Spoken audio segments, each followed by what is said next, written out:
They know that you have to go here at 9:35. So I'm going to let them shoot the first question over to you. All right. So thank you, Congressman Krishnamoorthi, for obviously joining us in this student member interview. Our first question is, what is your favorite technology, maybe like your most memorable experience with technology? Wow. My favorite technology. That's a great question. I've had to adapt, like all of us, to so many different technological developments over the years, from the iPhone to, obviously developments even with my laptop computer. One interesting development that I didn't anticipate that I would actually use, but I use quite frequently, are kind of noise canceling headphones. And it's something that I use a lot. I didn't think I would ever need it, but I think my wife bought it for me from Costco one Christmas.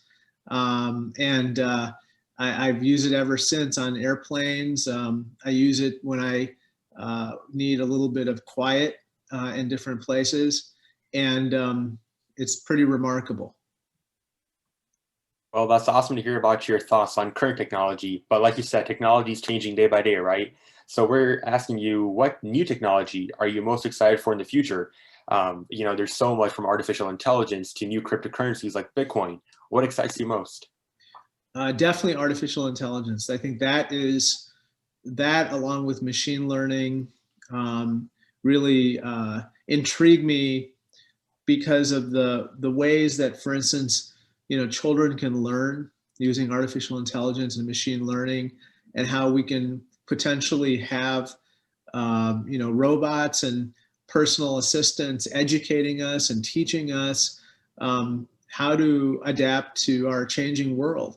Also using artificial intelligence to understand what's working and what's not working in fighting climate change, or reducing inequality, or growing our businesses and manufacturing base. Basically, harnessing artificial intelligence to solve some of the toughest problems that humanity faces. I'm really excited about that, and I quite frankly, I think a lot about that and how we could even use it in our office now.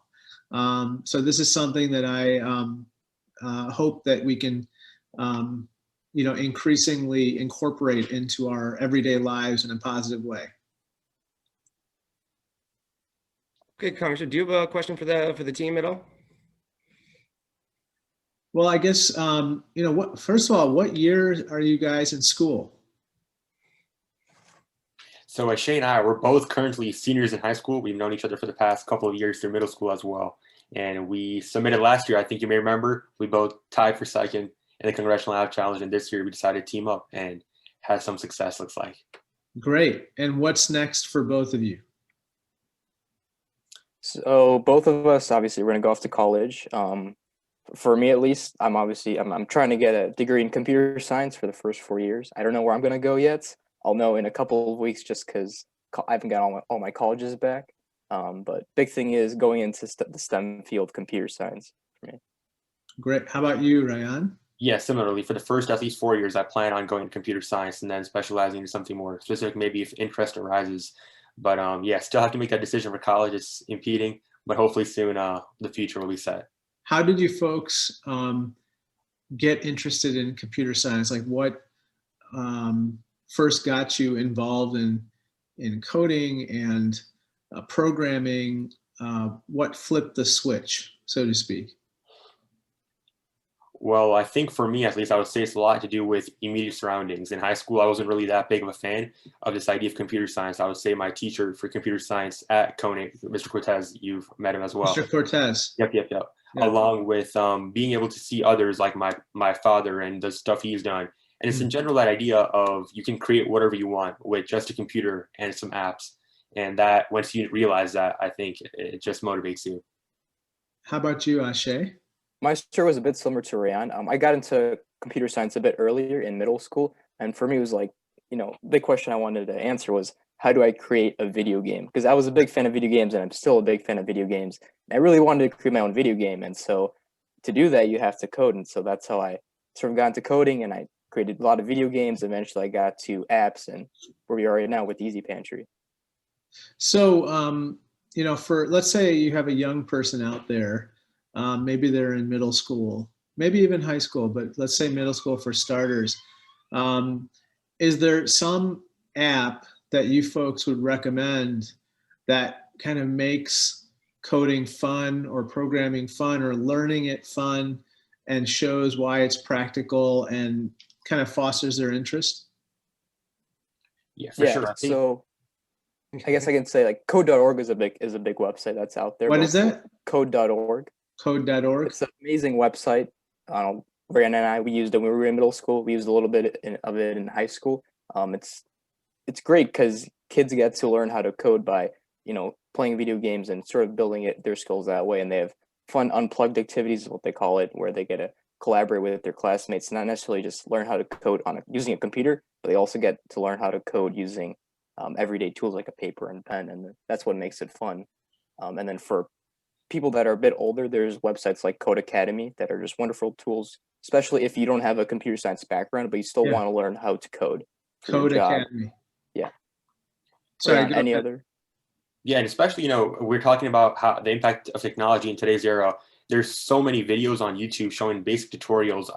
There's infinite amount of resources to make an impact. Ashay and I can both attest that if something doesn't work, we're going online, searching it up, and we usually find a solution. So today, there's really nothing holding us back from learning what's the next thing we can accomplish. See, I think that is really cool, guys. I mean, that's the type of attitude and approach that we want to foster in all of our fellow colleagues and friends and classmates.